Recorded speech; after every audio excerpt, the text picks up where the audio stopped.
히브리서 12장 12절부터 17절까지 말씀. 오늘 말씀 히브리서 12장 12절에서부터 17절까지 있는 말씀. 찾으셨으면 우리 한 목소리로 봉독하도록 하겠습니다. 그러므로 피곤한 손과 연약한 무릎을 일으켜 세우고 너희 발을 위하여 곧은 길을 만들어 저는 다리로 하여금 어지러지지 않고 고침을 받게 하라. 모든 사람과 더불어 합당함과 거룩함을 따르라. 이것이 없이는 아무도 주를 보지 못하리라. 너희는 하나님의 은혜에 이르지 못하는 자가 없도록 하고 또 쓴뿌리가 나서 괴롭게 하여 많은 사람이 이로 말미암아 더럽게 되지 않게 하며 음행하는 자와 혹 한 그릇 음식을 위하여 장자의 명분을 판 에서와 같이 망령된 자가 없도록 살피라. 너희가 아는 바와 같이 그가 그 후에 축복을 이어받으려고 눈물을 흘리며 구하되 버림바가 되어 회개할 기회를 얻지 못하느니라. 아멘. 오늘 말씀의 제목은 곧은 길을 만들라 라는 제목으로 말씀을 나누겠습니다. 자, 곧은 길을 만들라. 곧은 길은 지금 오늘 본문 말씀 13절에 있는 말씀. 너희 발을 위하여 곧은 길을 만들어 저는 다리로 하여금 어그러지지 않고 고침을 받게 하라. 너희 발을 위하여 곧은 길을 만들라 라고 하신 이 말씀은 도대체 무엇인가? 그리고 또 너희 다리로 하여금 어그러지지 않고 고침을 받게 하라. 이 말씀이 주는 말은 우리의 가는 그 길은 우리가 발이 걷는 길이죠. 그러니까 여기서 말하고 있는 길은 우리의 삶을 말하고 있는 거예요. 우리의 삶이 가는 길은 우리의 발이 밟는 길이에요. 그러니까 우리 발이 어떤 길을 가느냐, 그것은 우리의 인생 여정을 말하고 있습니다. 그런데 문제는 이 인생 여정을 가는 우리의 이 발걸음이 어디서부터 나오냐면 우리 마음에서부터 나온다라는 거예요. 우리 생각과 우리의 마음이 우리의 발걸음을 옮기게 한다라는 거예요. 그래서 우리의 모든 결정, 우리의 모든 행보는 전부 우리의 마음에서 나오는데 이 마음은 먼저 생각에서 그것을 생각하게 하고 그리고 그것을 마음에 품게 하고 그 다음에 행동으로 옮기게 됩니다. 우리 발을 위해서 곧은 길을 만들라. 이 말은 그러니까 우리 발이 어디를 향해서 어떻게 가느냐는 우리가 길을 어떻게 만드느냐에 따라서 움직여지는 것입니다. 이 길로 표현되어져 있는 것은 바로 나의 마음이 어떠한지를 온전케 해라. 이 말이 되겠죠. 온전한 마음에서 온전한 길을 가게 해라. 곧은 길이라. 그러면 굽은 길이 있다라는 거죠. 그러면 굽은 길은 뭐고 곧은 길은 무엇인가? 그것을 우리가 잘 알아야 내가 곧은 길을 만드는 법도 알게 되겠죠. 굽은 길을 먼저 우리가 살펴보겠습니다. 자, 굽은 길에 대해서 한 말씀이 13절에 저는 다리로 하여금 어그러지지 않고 고침을 받게 하라. 이렇게 말씀을 합니다. 그렇다면 저는 다리로 걷는다는 얘기는 뭔가 온전하지 않은 거죠. 그죠? 우리가 찔뚝찔뚝. 그러니까 우리 다리를 표현하고 있고 길을 표현하고 있는 이것이 뭐냐를 먼저 생각해 봐야 돼요. 저는 다리라고 하는 게 굽은 길을 가는 거라는 거예요. 온전치 못하게 걷는다 이 말이죠. 왜 온전치 못하게 걷느냐? 어그러진 길이기 때문에 온전히 걸을 수가 없다. 우리의 마음이 온전하지 않기 때문에 어그러졌기 때문에 그 가는 모든 걸음이 저는 다리다 이 말이에요. 우리 앞에 지난번에 말씀했던 히브리서 12장 5절 말씀에 징계에 대한 이야기를 합니다. 그런데 징계에 대해서 뭐라 그래요? 하나님이 그들에게 왜 그 징계에 대한 이야기를 했느냐 하면 하나님의 아들들에게 권한같이 너희에게 권면하신 말씀을 너희가 잊었도다 라고 말을 해요. 너희가 그것을 잊고 그리고 주의 징계하심을 경히 여겼다. 주님이 그들에게 권면의 말씀을 계속 해오셨어요. 이스라엘에게 권면의 말씀을 할 때는 이 선지자들을 보내서 계속 권면의 말씀을 하셨어요. 그렇다면 오늘 신약에 살고 있는 우리에게는 계속 권면의 말씀을 누가 말하고 있냐면 성경이 말하고 있고, 첫째, 성경에서 그 증인들이 말하여 왔어요. 무엇이 옳은 것이고 무엇이 불의한 것인가. 어그러졌다라는 것은 불의한 쪽을 말하고 있는 거고, 바르다는 얘기는 의로운 쪽을 말하고 있는 거죠. 그래서 그 성경이 우리에게 증거로서 말해왔고 허다한 증이 우리 앞에 있어졌어요. 그런가 하면 그들이 한 그 간증들이 성경에 기록되어져 있는 거죠. 그것이 귀로도 듣고 눈으로도 보고 알아지게 된 많은 것들이 있어요. 그 많은 것들이 주님이 우리에게 말씀해 오신 말씀이에요. 또 목사님들의 설교 또는 주님을 만난 사람의 설교, 여기서 목사님들이라고 제가 말한 거기에는 반드시 참 복음을 말하는 목사님들을 말하고 있어요. 참 복음을 말한 그리스도의 증인들이 우리에게 계속 말해왔다라는 거예요. 이 세상에 계시가 두 종류로 나뉘어져요. 하나는 자연적 계시라고 말하는 일반적 계시, 다른 하나는 특별 계시. 그런데 이 자연적 계시는 우리가 보여지는 주위의 환경인 자연을 말해요. 그래서 일반적 계시다 그러는데, 세상이 돌아가는 모든 나무, 해, 달, 별, 물, 바위, 산, 이 모든 것이 다 하나님이 우리에게 말씀하고자 하는 것을 말하는 것이다는 거예요. 낮이 있고 밤이 있는 것. 성경에도 보면 비유로 낮과 밤으로 표현하지만 이 모든 것은 바로 생명과 사망에 대한 이야기를 하고 있고, 하나님의 나라와 이 사단의 나라를 말하고 있고, 의와 불의를 말하고 있는 겁니다. 그런데 그러한 것들이 이 땅에서 펼쳐지고 있는 모든 것들을 자연적인 계시로 말하지만, 우리에게 말하고 있는 것은 사람이 낮에는 볼 수 있지만 밤에는 보지 못해. 나무는 물과 햇빛이 있어야지만 결실을 맺고, 그렇지 않으면 과실을 맺을 수 없다. 씨를 뿌리면 씨가 썩어야지만 싹이 나고 잎이 나고 자라난다. 이런 모든 이치들, 소금은 짜게 하고 맛을 변하지 않게 한다. 많은 자연적인 이야기를 말하고 있지만 이것은 우리에게 영적인 것을 다 말하기 위해서 주신 일반적인 계시라는 거예요. 근데 특별 계시는 뭐냐? 바로 예수 그리스도가 누구이신지를 성경이 말하고 있는 것이 특별 계시예요. 또 그 예수를 만난 그리스도의 증인들이 말하고 있는 진정한 간증들, 그들의 삶, 이게 특별 계시예요. 왜냐하면 전부 다 무엇을 말하고 있기 때문에 예수님을 말하고 있기, 예수님의 그 십자가의 은혜와 사랑이 무엇인지를, 그 십자가에 주신 구원이 무엇인지를 말하고 있기 때문에 이런 것들이 특별 계시라고 말해요. 그래서 예수님이 하나님이 직접 눈으로 볼 수 있는 분으로서 오신 분, 그리고 하늘나라가 어떠한 것인가를 직접 오셔서 말씀으로 하셨고 능력으로 나타내 주셨기 때문에 이 모든 것이 계시예요. 특별 계시다.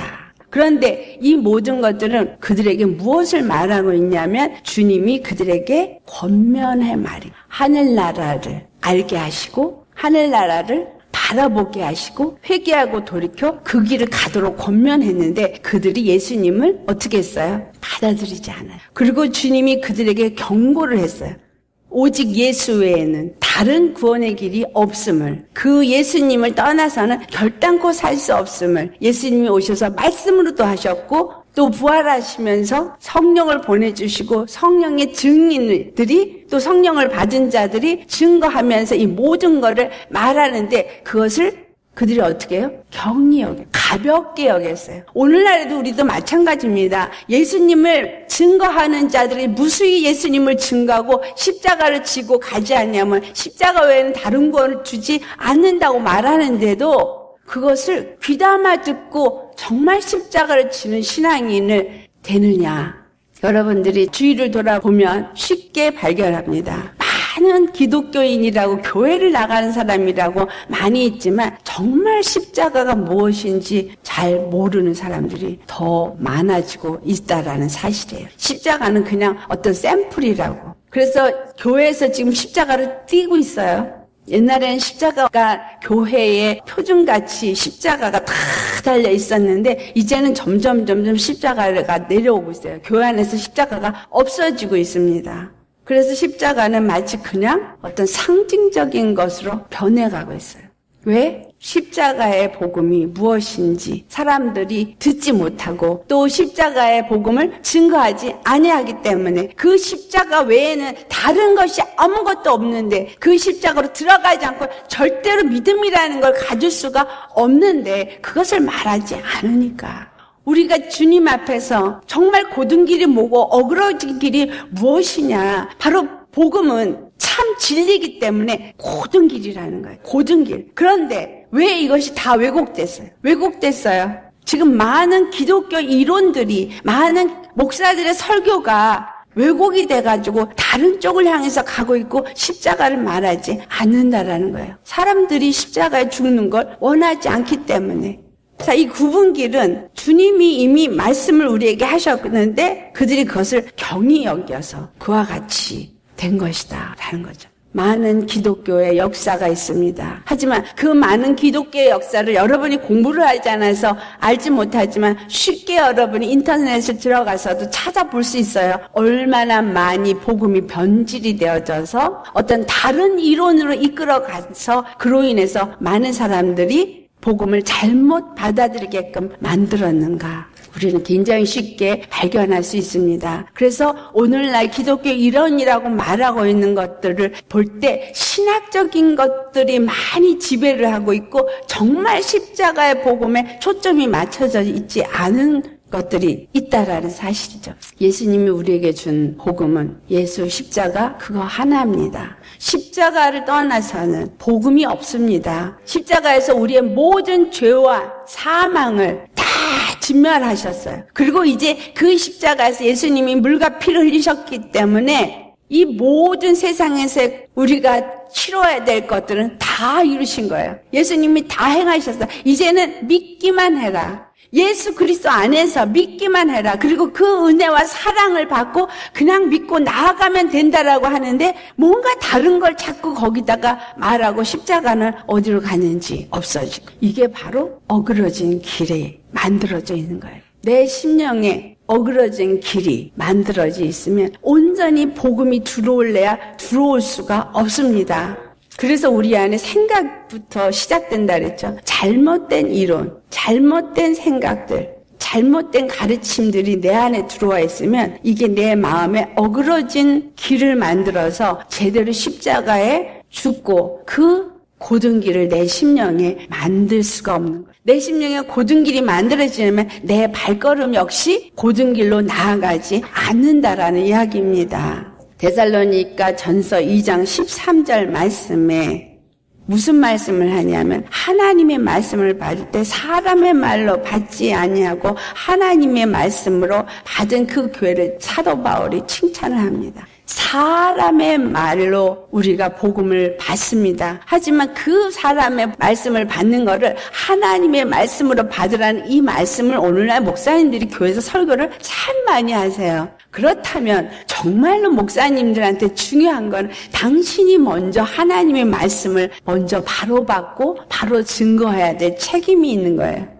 그런데 잘못된 걸 가리키면서 어그러진 길을 가리키면서 하나님의 말씀처럼 이걸 받고 순종해라. 그러니까 누구한테 순종해요? 목사에게 순종해요. 우리 정말 제가 목사고 제가 여기서 여러분을 정말 말씀을 증거하는 사이지만 여러분 저에게 순종하지 마세요. 예수님께 순종하세요. 저는 여러분에게 예수님을 증거하도록 먼저 만난 증인일 뿐입니다. 내가 만난 예수님이 어떤 분인가를 알기 때문에 예수님의 십자가 은혜가 어떤 것인가를 알기 때문에 그걸 여러분한테 전하고 있을 뿐이에요.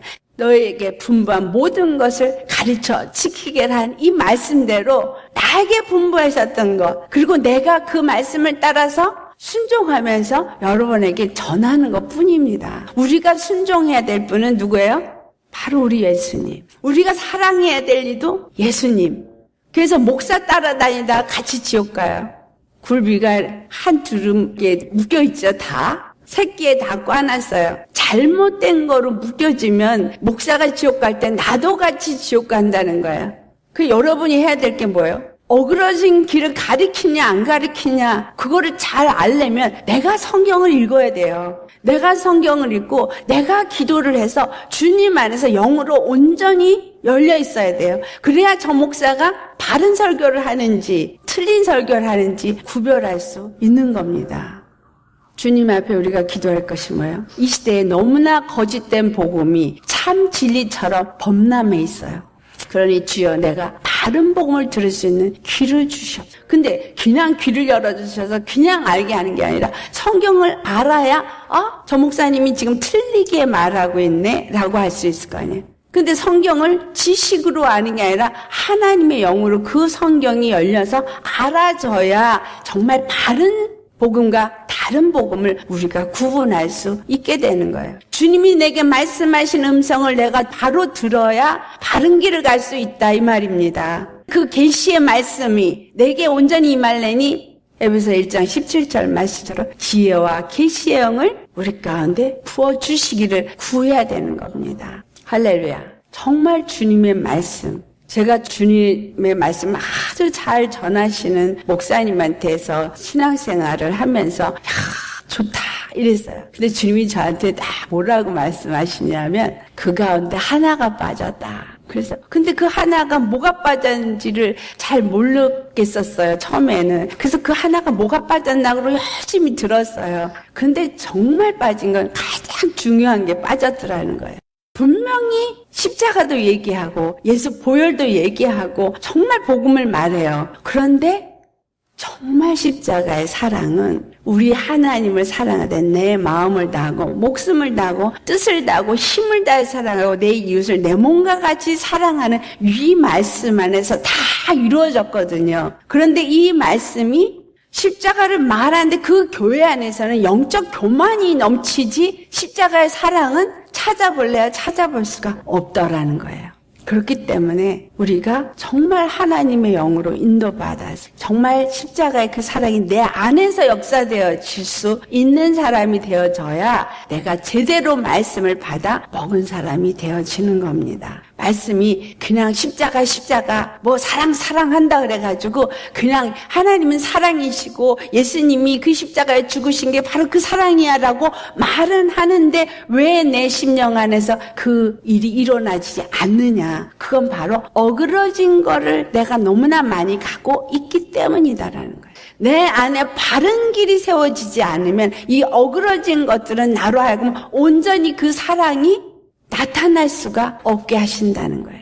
온전히 사랑할 수도 없고 온전히 사랑은 나타날 수도 없기 때문에 바로 이 구분길 이것을 우리가 발견해야 돼요. 골로새서 2장 8절에 누가 철학과 헛된 속임수로 너희를 사로잡을까 주의하라. 이것은 사람의 전통과 세상의 초등학문을 따름이요 그리스도를 따름이 아니니라.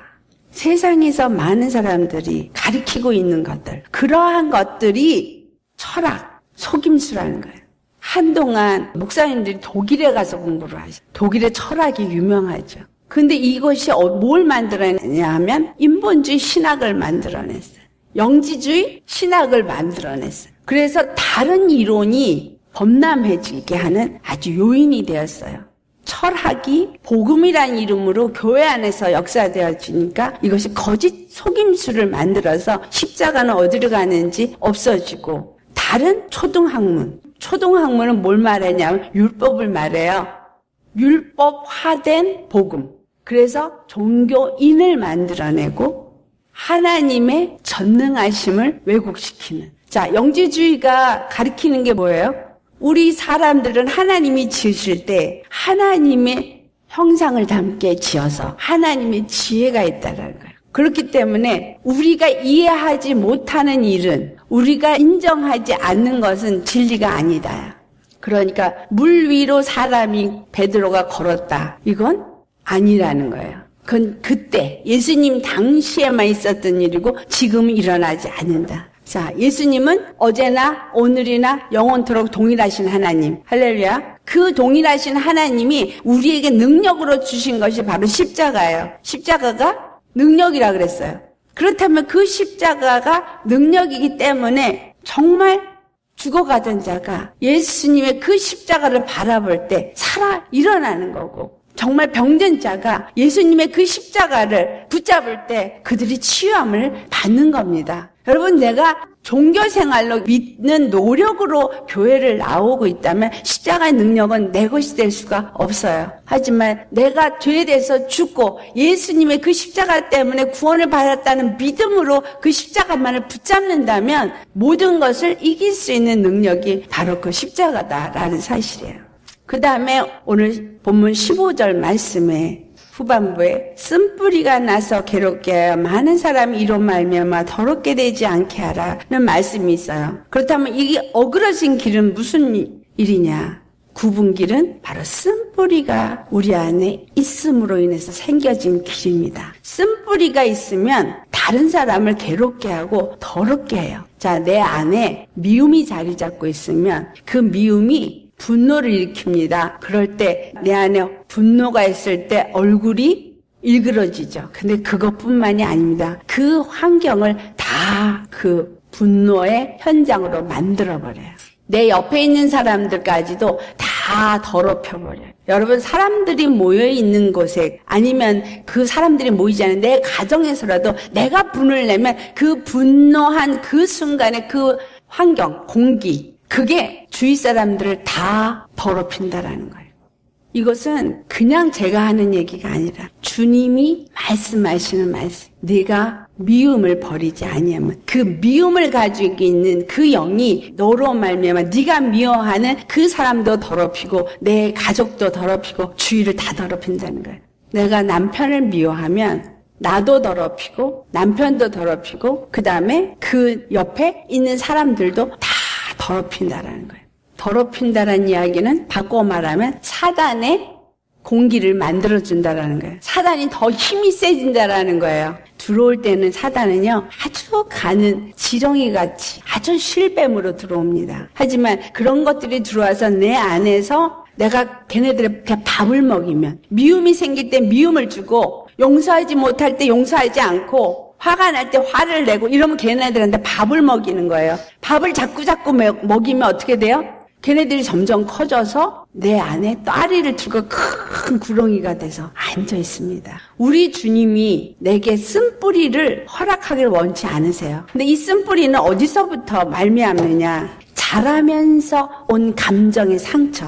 어렸을 때부터 오면서 자라난 그 어떤 사건들에서 우리가 감정적인 상처를 입어요. 그래서 이 감정적인 상처들이 쓴뿌리를 만들어요. 이것이 우리가 가진 의식, 우리 안에 의식이 있죠. 그 의식에 상처를 줘요. 그래서 뭘 만드냐면 부정적인 자의식을 만들어요. 부정적인 자의식은 부정적인 성격을 만들어요. 그리고 부정적인 시각을 만들어요. 그러다 보니까 어떤 사람을 만나면 이 사람은 보는 시각이 아예 부정적이에요. 말하는 것도 굉장히 부정적인 언어를 말해요. 그 이유는 바로 그 사람 안에 쓴뿌리가 있다는 거예요. 그러니까 그런 사람이 하나 교회에 들어오면 그 주위를 다 더럽혀요. 교회 와서 다른 사람들을 뒤에서 수근수근 씹는 거. 이건 뭐예요? 그 사람 안에 있는 쓴뿌리가 옆에 있는 사람들을 더럽히고 있는 증거예요.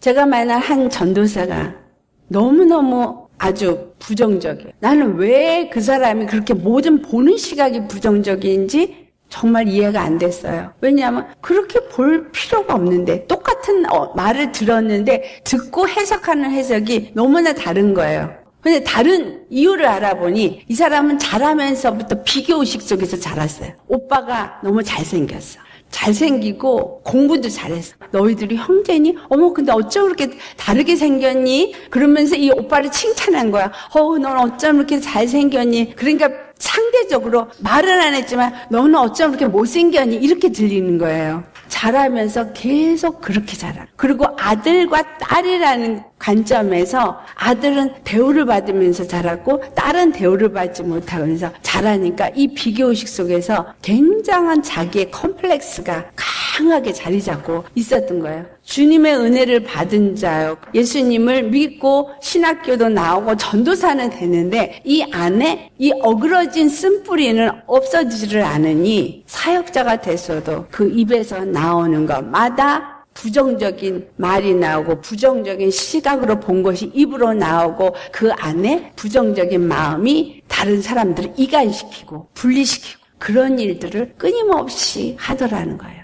이것이 우리에게 참으로 회개하도록 주님이 원하시는 아주 중요한 것입니다. 내 안에 어그러진 것이 있으면 반드시 주님이 이걸 바로잡아야만 되는 거예요. 이게 바로잡히지 않으면 이 어그러진 것에서 어그러진 시각으로 본 것이 입에 말로 나오고 그리고 그걸 판단하고 자기 자신은 그걸 옳다고 생각하고 말하지만 그는 하나님 보실 때 절대적으로 잘못된 불의다라는 사실이죠. 그래서 주님은 우리 안에 이 어그러진 것을 바로잡기 위해서 사건 속에서 회개할 거리를 만들어 주시는 겁니다. 할렐루야. 그래서 내 생각이 옳다라고 생각하신다면 주님 앞에 기도해 보세요. 내가 보는 시각이 옳다라는 생각이 든다면 기도해 보세요. 정말 그 시각이 맞고 지금 내가 가진 이 감정이 맞고 내가 판단한 것이 맞는가 안 맞는가. 만약에 그게 옳지 않은 거라면 나는 사단에게 밥을 먹이고 있는 거고 사단에게 나는 점점 더 사로잡히게 되어진다라는 사실이에요. 그래서 주님은 분을 내어도 해가 지기 전에 풀으라 그러셨어요. 절대 그거를 여기다 담아두지 말라라는 이야기입니다. 우리 신앙생활 하면서 오늘 주시는 말씀 고등기를 만들라 할 때 먼저 해야 될 것은 내 안에 굽은 것이 내 안에 있는 정말 내가 옳다고 생각하는 고집, 아집, 편견 이러한 내 것이라고 생각하는 내 자아와 이러한 모든 것들을 다 주님 앞에 못 박아야 됩니다. 내려놔야 합니다. 예를 들어 쓴뿌리가 이런 거지만 쓴뿌리가 아닌 것도 많죠. 가시덤불밭 이런 것도 다 굽은 거예요. 마태복음 13장에 말하는 그 밭의 비유가 그러한 거죠. 우리 심령이 어떠한 심령이냐 돌짝밭이냐. 돌짝밭은 쓴뿌리밭이에요. 그래서 말씀을 금방 받아도 금방 뿌리를 못 내려서 사라져요. 또 가시덤불밭이 되어지면 그 가시, 재리와 어떤 유혹이 왔을 때 세상 염려가 왔을 때 금방 넘어져 버려요. 이건 내가 지금 어그러진 길에 있다라는 이야기지. 주님은 그래서 어떤 환경을 통해서 나로 하여금 바른 심령으로 만드시길 원한다라는 거예요. 그래서 열심히 우리는 뭐 해야 돼요? 회개해야 되는 거예요. 말씀을 받을 때 정말 내가 어그러졌구나. 이런 부분은 내가 지금 옳지가 않구나. 이런 걸 발견하게 하시고 그래서 무릎 꿇고 회개하게 십자가를 더 가까이 나아가게 한다라는 거예요. 한 걸음씩 한 걸음씩. 우린 십자가로 더 가까이 가야 되는 거예요. 발견하면서 말씀 앞에 발견하면서 나 자신을 발견하면서 내 안에 어그러진 것들을 발견하면서 인정하셔야 돼요. 근데 인정하기 싫어요. 사람은 뭐 하기를 원해요? 숨기기를 원해. 드러나길 원치 않으니까 숨기기를 원해요. 이러니까 무슨 신앙생활이 나와요? 외식하는 신앙생활. 속의 거는 감춰두고 거죽으로만 거룩한 것까지 겉으로만 아주 나이스한 것. 이 안에 있는 분노나 이러한 것들을 고집이나 그리고 내가 미워하는 거나 용납하지 못하는 거나 이런 건 다 감추고 속과 겉이 다른 사람. 예수님이 바리새인들을 뭐라고 말해요? 이 회칠한 무덤아. 많은 신앙인들은 회칠한 무덤들이 있는 거예요. 심령에는 생명이 없어요. 예수님의 영으로 인도함을 받지 못해요. 죽은 심령이에요. 두려운 심령이고 염려 걱정이 가득 찬 심령이고 사망 권세가 지배하는 심령인데 껍데기만 예수님을 믿는 거룩한 자같이 하고 있는 그게 바리새인이에요. 주님이 그래서 너희는 회칠한 무덤이다. 이스라엘은 회를 칠해요. 하얀 벽을 만들거든요. 그래서 무덤이 깨끗해 보여요. 그 우리가 정말 교회를 나가면서 깨끗하고 거룩한 사람처럼 보이지만 하나님이 보실 때 내 심령은 어떠하냐 이거야. 내 심령이 어그러진 거, 내 심령에 굳은 거, 네 심령에 정말 삐뚤어진 것들, 잘못된 것들, 그것들을 보라 이거죠.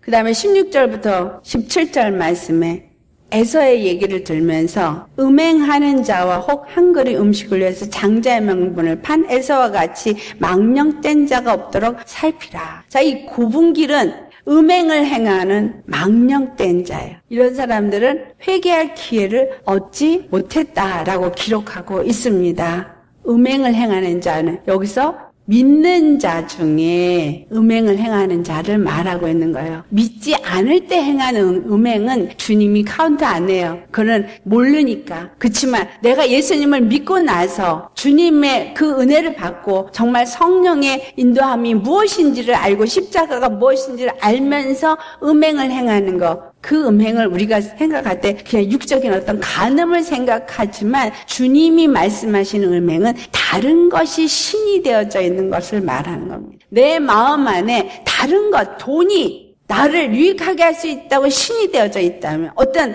남편이, 아내가, 아이가, 이런 많은 것들이 내 삶의 어떤 기쁨에 초점이 되어지고 삶의 행복의 기준이 되어지는 것들이 있다면 이것은 음행입니다.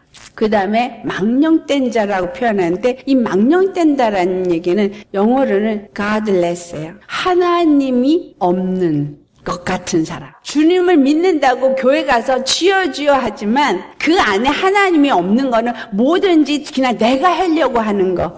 그래서 에서가 회개할 기회를 얻지 못한 이유가 뭐예요? 장자의 명분을 갖고서도 팥죽 한 그릇, 육체 배고픔을 취하는 그것을 해결하는 것과 바꿔버린 거는, 장자의 명분은 예수님을 버린 걸 의미해요.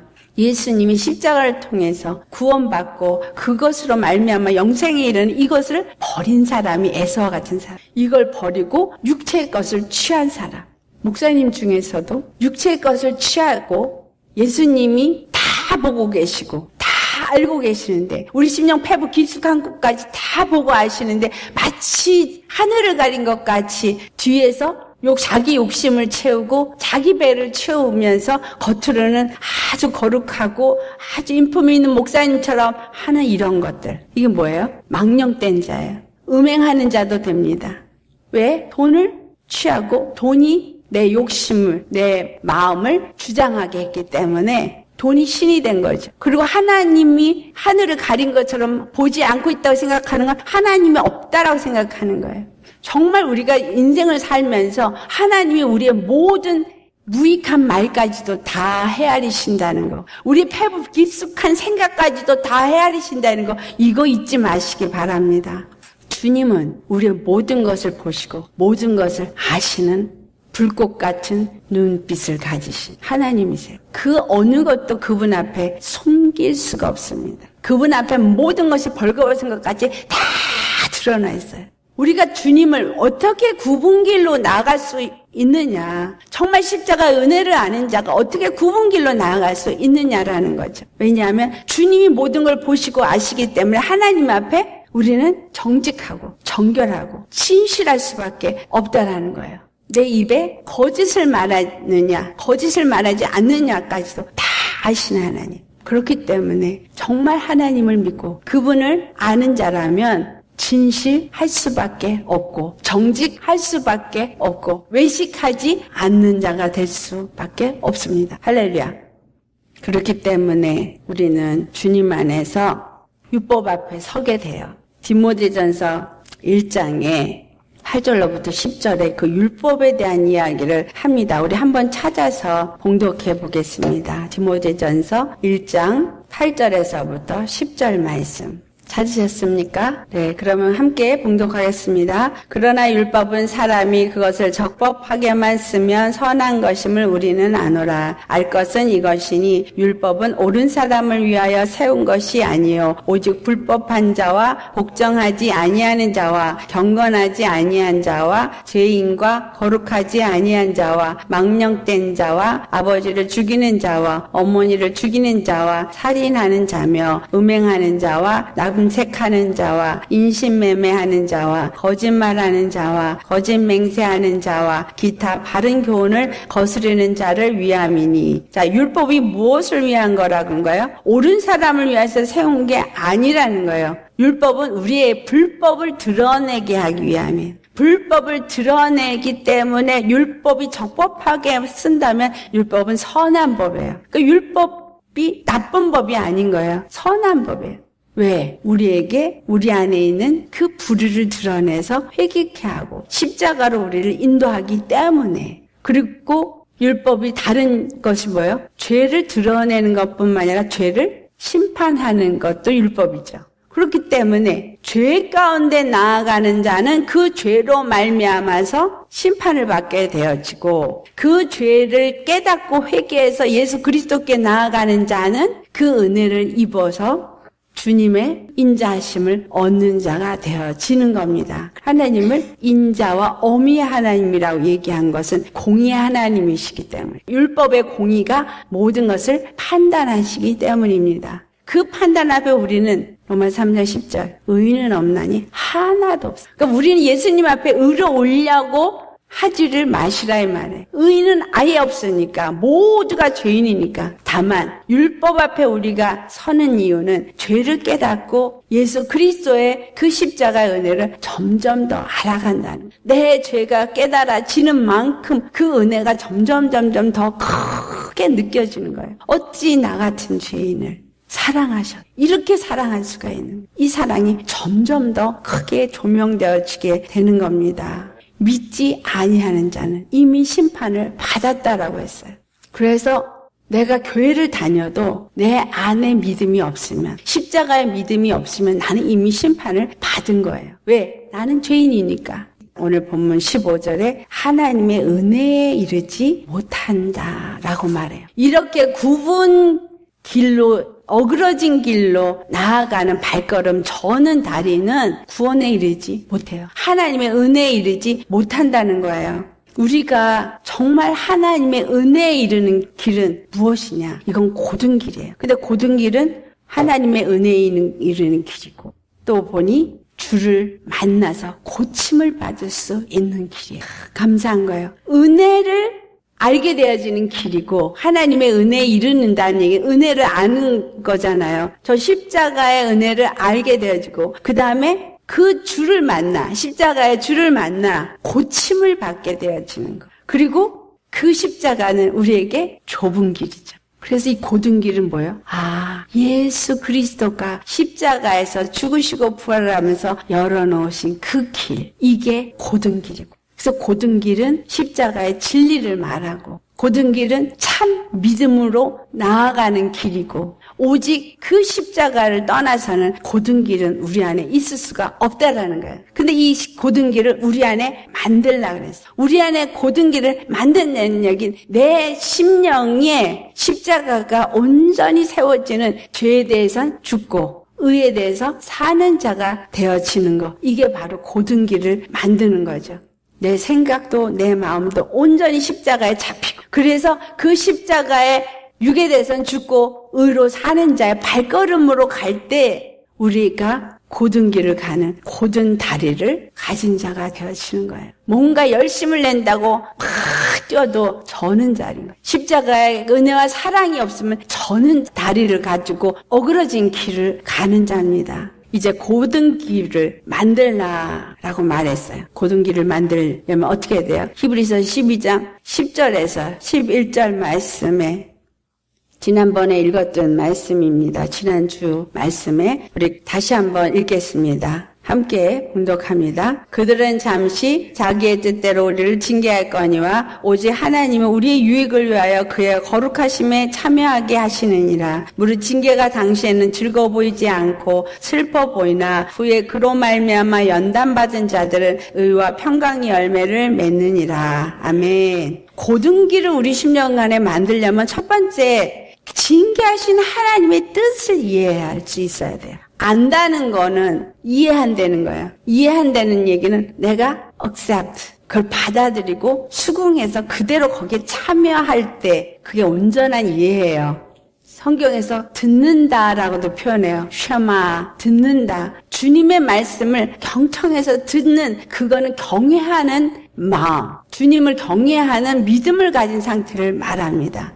우리 주님이 우리 안에 징계를 하시는, 어려움을 주시는 이러한 모든 사건들은 어떻게 하기 위함이다? 우리의 유익을 위함이고 우리로 하여금 그의 거룩함에 참여하게 하기 위함이다. 이 뜻을 먼저 이해하고 먼저 아는 사람은 내게 어떠한 징계가 왔을 때 그 징계를 받아들이는 마음가짐이 다르죠. 그걸 받아들이는 거나 그것을 해석하는 거나 그리고 그 길을 가는 모든 것이 믿음 안에서 가지기 때문에 바로 이 고든 길을 우리가 만드는 것은 먼저 하나님의 뜻과 그 마음을 이해할 수 있는 사람이 되어야 합니다. 그러니 그 징계가 다 뭐로 바뀌어요? 감사로 바뀌겠죠. 할렐루야. 내가 혹 잘못해서 어떤 징계가 내게 왔어도 주여 감사합니다. 아프지만 징계가 왔을 때 힘들지만 그렇지만 감사합니다. 왜? 나로 하여금 어그러진 것을 바로잡으시기 위해서 주시는 거니까 너무나 감사합니다. 그래서 감사하는 자가 돼요. 디모데전서 4장 7절에서 8절 말씀에 있는 말씀. 망령되고 허탄한 신화를 버리고 경건에 이르도록 내 자신을 연단하라. 육체 연단은 약간의 유익이 있으나 경건은 범사에 유익하니 금생과 내생의 약속이 있느니라. 우리 안에 육체로 받는 어떤 경건에 이르기 위한 연단은 내 자신이 그것을 받아들이라는 거예요. 모든 내 안에 주어지는 이 십자가의 길이 연단입니다. 그것을 내가 순적하게 받아들이라. 육체 연단은 우리에게 약간의 유익이다. 육체 연단은 뭐예요?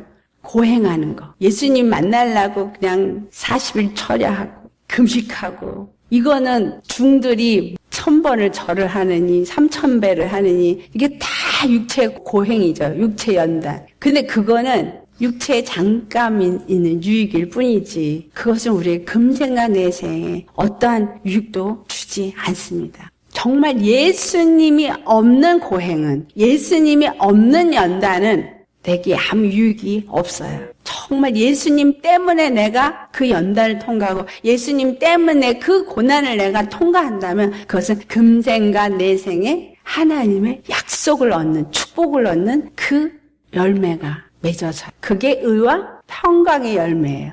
두 번째로 히브리서 12장 12절 말씀. 피곤한 손과 연약한 무릎을 일으켜 세우라고 말해요. 우리 심령에 온전히 곧은 길을 만들려면 피곤한 손과 연약한 무릎을 일으켜 세워야 돼요. 피곤한 손은 뭐예요? 손이 피곤하면 어떻게 돼요? 힘이 들면. 이 피곤한 손이 되지 않도록 하라는 이야기는 오직 그리스도 예수의 십자가를 은혜를 생각하라. 모든 일을 할 때 내가 일을 하면서 정말 그리스도 십자가의 은혜를 생각하면 정말 예수님이 나에게 주신 저 은혜를 생각하면 감사가 내 심령에 생기니까 피곤한 손이 되지 않는 거예요. 히브리서 12장 3절에 너희가 피곤하여 낙심하지 않기 위하여 죄인들이 이같이 자기에게 거역하신 일을 참으신 일을 생각하라 이렇게 말해요.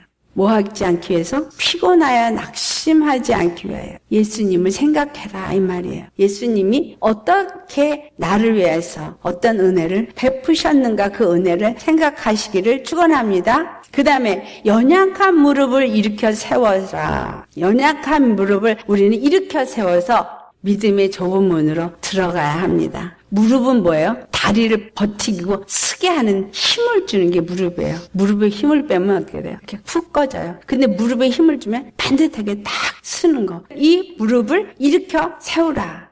마태복음 7장 13절 14절. 좁은 문으로 들어가라 그랬죠. 멸망으로 인도하는 문은 넓고 보기에 좋겠죠. 하지만 좁은 문으로 들어가는 자는 많지 않다. 그렇지만 너희는 생명으로 인도하는 문은 좁은 문이니까 좁고 협착한 길이지만 그 길을 들어가라. 이 좁고 협착한 길을 찾는 자가 많지 않지만 너희는 좁은 문으로 들어가라고 분명하게 말씀하셨어요. 무릎을 세우라는 거예요. 그리고 그 모든 나의 걸음걸음에 무릎을 세운다는 얘기는 힘이 있어진다는 얘기잖아. 힘있게. 무엇이 우리를 힘있게 무릎을 세워요? 십자가의 은혜 때문에 예수님이 가신 그 길이기 때문에 감사하는 마음이 생길 때 무릎에 힘을 갖게 됩니다. 피곤한 손도 세워진 무릎도 예수님의 십자가의 은혜를 생각한다면 세워질 수 있겠죠. 그래서 날마다 보여지는 환경을 보는 게 아니라 십자가의 은혜를 바라보는가 되어야 한다라는 거죠. 히브리서 12장 14절에 하신 말씀이 그 다음에 세 번째 우리가 정말 곧은 길이 되려면 해야 되는 거예요. 모든 사랑과 더불어 화평함과 거룩함을 따르라. 이것이 없이는 아무도 주를 보지 못하리라. 모든 사람과 더불어 화평함과 거룩함을 따르라. 자, 나 혼자 화평함과 거룩함을 따르는 안 돼요. 나 혼자 화평함과 거룩함을 따르는 건 하나님을 사랑하는데 내 마음을 다하고 목숨을 다하고 뜻을 다하고 힘을 다해 주님을 사랑하는 거예요. 예수님 열심히 믿는 분들 이거 참 잘 돼 있어요. 자, 주님을 열심히. 근데 이 열심히 옆에 있는 사람들을 정죄하고 판단하고 교만해서 잘난 척하고 이런 건 뭐예요? 영적 교만이에요. 그런 사람들은 본인이 하나님을 향해서 이게 잘 됐다고 생각하지만 실제로 이것도 안 돼 있는 거예요. 예수님이 지신 십자가는 율법의 용모를 완성하신 거예요. 내 마음을 다하고 목숨을 다하고 뜻을 다하고 힘을 다해 주님 너의 하나님을 사랑하고 내 이웃을 내 몸과까지 사랑하라 한 이 말씀을 이루신 거예요. 그래서 십자가가 위로 옆으로 이렇게 만들어져 있잖아요. 십자가. 그러니까 내가 십자가에 죽으면 예수 십자가의 사랑만이 내 안에 있으면 옆으로 형제들을 정말 사랑하는 자가 되어지는 거죠. 형제 간에 화평을 이루어야 돼요. 그러니까 집안에서 남편과 아내가 화평을 이루어야 돼요. 사단은 화평을 깨트리기를 원해요. 다툼이 일어나기 원해요. 불화가 일어나기를 원해요. 그래서 그 안에서 미움과 갈등이 일어나요. 회개하셔야 합니다. 정말 한쪽에서 예수를 안 믿어서 불화를 일으키도록 사단이 그 안에서 역사를 해도 나는 화평을 이루는 자가 되기 위해서 그래서 십자가에 죽어야 되는 거죠. 화평을 이루는 자가 되어야 됩니다. 그를 화평케 하기 위해서는 그 다음에 거룩함을 이뤄야 돼요. 그러니까 내가 죄로 인해서 나를 더럽히지 않아야 되는 거죠. 어그러진 생각들이 내 안에서 일어나지 않도록 쓴뿌리 같은 게 일어나지 아니하도록 그래서 내가 하나님 앞에 먼저 회개하면서 빨리 치료를 받아야 돼요. 그래서 십자가의 사랑이 내 안에 들어오면 화평함과 거룩함을 이룰 수 있게 됩니다. 쓴뿌리 갖고는 절대 화평함과 거룩함을 이룰 수가 없어요. 주님 앞에 우리의 모든 안에 있는 것들을 드러내실 때 그 드러냄이 감사한 겁니다. 주님 앞에 다 내려놓고 그리고 그 어그러지고 굽은 길을 주님 바로잡아 주시도록 기도하실 때 그로 인해서 우리는 화평함과 거룩함을 이룰 수 있는 자가 되어지는 겁니다. 그 화평이 둘이 하나가 되게 하는 할렐루야. 화평함과 거룩함이 없이 전도를 해놓으면 전도에다가 배나 지옥자식을 만드는 그런 바리새인과 같이 되는 거예요. 우리가 그렇기 때문에 내가 먼저 될 때까지는 뭐예요?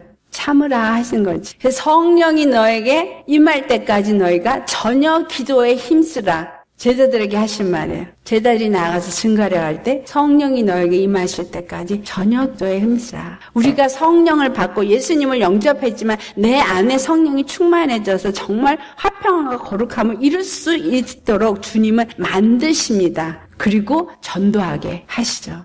내가 되어진 만큼 외에는 절대 전할 수가 없어요. 금방 전하고 금방 다 쏟아놓으니까. 골로새 2장 6절에서 7절 하신 말씀이 너희가 그리스도 예수를 주로 받았으니 그 안에서 행하되 그 안에 뿌리를 박으며 세움을 받아 교훈을 받은 대로 믿음에 굳게 서서 감사함을 넘치게 하라. 이런 사람은 그리스도 예수 안에서 믿음에 굳게 뿌리를 박아 든든하게 서 있는 요동치 않는 믿음을 가진 사람입니다. 그래서 그 안에서 감사가 넘치는 사람이에요. 우리는 거기까지 가야 돼요. 흔들림 없는, 요동함 없는 믿음으로 그래서 감사가 넘칠 수 있는 데까지 가야 그것이 내 안에 바른 길이 세워진 것이고 주님의 그 좁은 길, 십자가의 길, 그 은혜에 이르는 길, 주님을 만나서 고침을 받을 수 있는 길, 그 길을 갈 수 있는 겁니다. 할렐루야. 그 고든 길이 도대체 어떤 길인가 이 고든 길을 말하고 있는데 우리 시편을 찾아보시기. 시편 77편 19절. 시편 77편 19절 찾으셨으면 우리 같이 봉독하겠습니다. 주의 길이 바다에 있었고 주의 고든 길이 큰 물에 있었으나 주의 발자취를 알 수 없었나이다. 아멘. 주의 길이 바다에 있대요. 주의 고든 길이 큰 물에 있대요. 무슨 말이에요?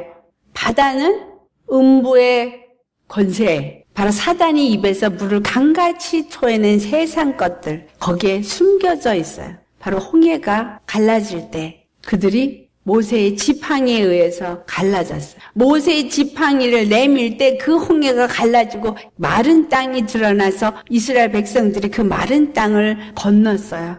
주님이 또 언약궤를 맨 제사장을 앞서 나가라 그러고 그 언약궤를 맨 제사장이 앞서 나갈 때 그 범람하는 요단강 물에 발을 내디더라. 그 발을 디더니 그 물이 갈라지고 또 마른 땅이 나와서 이스라엘 백성들이 가나안에 들어갈 수 있었어요. 이 길은 물에 감춰져 있던 길이다라는, 세상 사람들은 십자가를 볼 때 미련한 것으로 알지 못하는 길이다라는, 큰 물 밑에 가려져 있다라는 거예요. 하지만 예수님이 그걸 드러내신 것, 그것이 십자가 사건. 예수님이 세상에 있을 때 그분만이 구원이신 거를 그 누구도 알지 못했어요.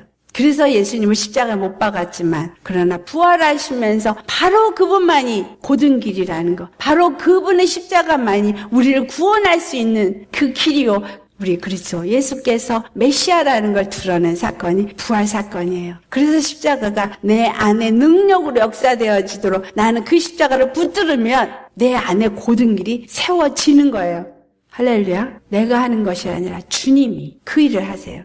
예레미야 31장에 가면 마지막 때에 있을 이야기를 합니다. 7절로부터 12절에 있는 말씀이에요. 근데 우리가 이걸 다 읽을 것이 아니라 제가 말씀을 드리겠습니다. 여기서 말씀하는 거는 마치 야곱 족속, 마치 이스라엘만을 구원하는 것 같은, 회복하는 것 같은 말씀을 하지만 이 말씀에 고든 길이 나와요. 9절에 그들이 울며 돌아오리니 나의 인도함을 받고 간구할 때 내가 그들을 넘어지지 아니하고 물 있는 계곡에 고든 길로 가게 하리라. 나는 이스라엘의 아버지요 에브라임은 나의 장자느니라. 아멘. 자, 주님은 흩은 자들을 이제 모으셔요. 다 모으셔요. 그리고 그들을 속량하신다고 11절에 말해요. 속량하시고, 그리고 우리 12절 같이 봉독합니다. 그들이 와서 시온의 높은 곳에서 찬송하며 여호와의 복 곧 곡식과 새 포도주와 기름과 어린 양의 떼와 소의 떼를 얻고 크게 기뻐하리라. 그 심령은 물된 동산 같겠고 다시는 근심이 없으리로다. 자, 물된 동산 같은 거를 요한복음 7장 27절 28절 예수님이 말씀하시죠.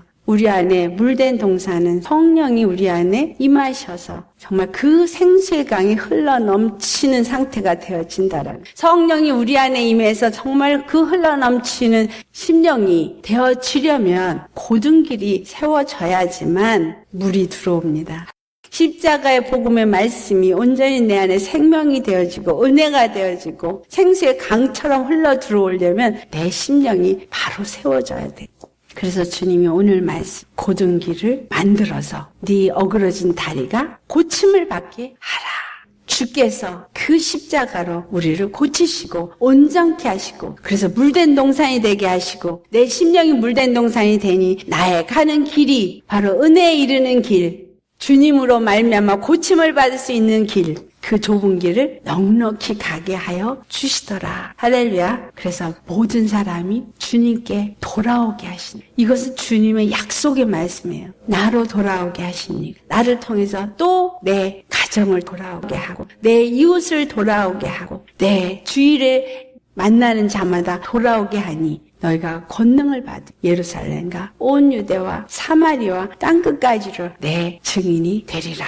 할렐루야. 우리는 정말 주님 안에 고든 길을 만들어 주시옵소서. 그래서 고든 길을 만들라 한 건 뭐예요? 열심히 십자가에 나를 맡기고 내려놓고 주님의 인도함을 받는 자가 되어지라. 그래서 말씀과 기도가 아니면 절대 우리는 이 길을 갈 수 없습니다. 할렐루야. 어떻게 알았어요? 피곤한 손도 구부러진 이 무릎이 세워지려면 십자가만 바라봐야 된다는, 우리 십자가만 바라보고 이 땅의 삶을 오직 그 뜻을 이루시는 하나님이 다 이루실 것을 믿고 나아가시는 저와 여러분 되시길 축원합니다. 그래서 주님만 바라보실 때 우리는 이길 수 있습니다.